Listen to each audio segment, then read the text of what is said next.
In my past life, I won 50 million in the lottery, 40 million after taxes. Barely got to enjoy the rich life before the apocalypse hit. My girlfriend sold me out for the price of a cookie. I died a horrible death in a zombie horde. When I opened my eyes again, I was standing in front of the bank, still clutching that $50 million lottery ticket. The memories of being eaten alive by zombies were so real I'm still freaking out, heart pounding like crazy. After calming down, I rushed past the bank and ran to a restaurant nearby, ordered the most basic egg fried rice. The rice and eggs in my mouth tasted so good it felt unreal. I hadn't eaten rice in 3 months during the apocalypse. In the apocalypse, I only survived 3 months. Eating this delicious fried rice, I literally cried. Nobody knew that before the end times. I hated egg fried rice. I thought it tasted fishy. After leaving the restaurant, I went to a store and bought a mascot costume. Put one on and went to cash in my ticket. After taxes, exactly 40 million. This time I didn't call my girlfriend, just sent her a text. We're done, hope you and Shen Kang are happy. I only found out after the apocalypse in my past life. My girlfriend had been cheating with Shen Kang. If she didn't know I won 50 million, she probably would have dumped me already. After sending the text, I checked the date. Only 20 days until the apocalypse. Gotta hurry. This time I just want to survive. I spent 20 million on a villa nearby. 3 floors total.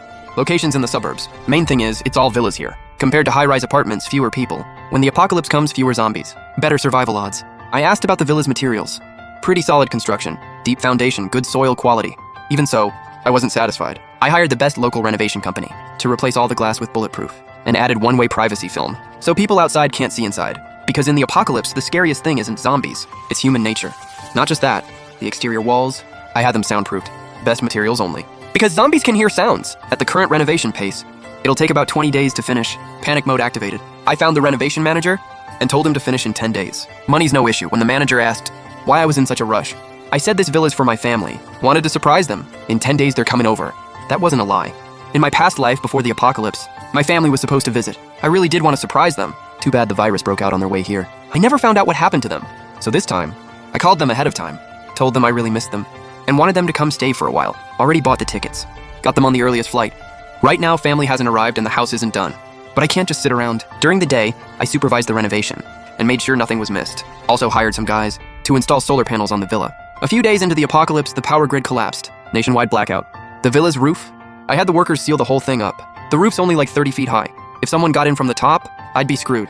Also sealed all the balconies. Added security bars and bulletproof glass. On top of that, I hit up a hardware store and replaced all the locks with the most secure ones, bank-grade locks, especially the front door. I upgraded it to vault-level security and added 2 more doors. To get in from outside, you'd have to break through 3 doors. Seeing the workers were doing quality work on time, I went to a dealership and bought a heavy-duty SUV plus an RV. In case the villa can't hold, we'd have an escape option. Then I drove the SUV to a nearby supermarket. Rice, flour, cooking oil, salt, vinegar, soy sauce, sesame oil, bottled water, instant noodles, bread, snacks, you name it. Anything that keeps, I got 20 cases of each. On the way home, past a pharmacy. Stocked up on common meds. Once the workers left at night, I secretly moved everything into the villa. If word got out I was hoarding supplies, I'd be a walking target. Finally, on day 10, the villa was done. Same day, my parents arrived with my sister. When we got home, I didn't hide anything. Told my family the apocalypse was coming, and we needed to prepare. Of course, none of them believed me. Mom, stop joking around. Mom looked at me all worried, feeling my forehead over and over.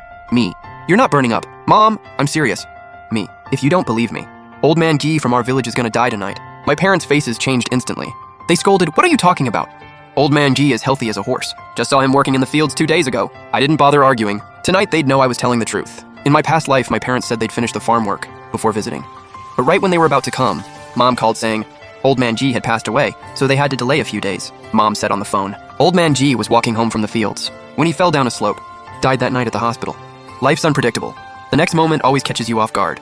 During dinner, Mom cooked a whole table of food. Smelled amazing. Brought back memories. Mom, come on, eat more. Mom, look how skinny you got.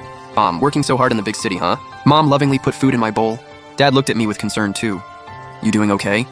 Before I could finish my sentence, a phone rang and cut me off. Dad got up, reached into his pocket and answered. Dad, you guys keep eating. He walked out to the balcony. When he came back, his expression was serious.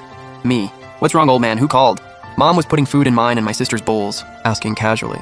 Dad, the GE family's eldest called. Dad, said Old Man G died tonight. Mom was completely shocked. The meat on her chopsticks fell without her noticing. Dad silently pulled out a cigarette and lit it. Death countdown, 9 days until the apocalypse. Not much time left and we're way short on supplies. First thing in the morning, I went to a dealership and bought a brand new semi-truck. Time for a supply run out of town. Buying too much locally would raise suspicion. Last few days, because of the workers, I couldn't stockpile big. Now I can finally go all out. Plus, Dad's here now. He used to drive semis, did long hauls. This truck's easy for him.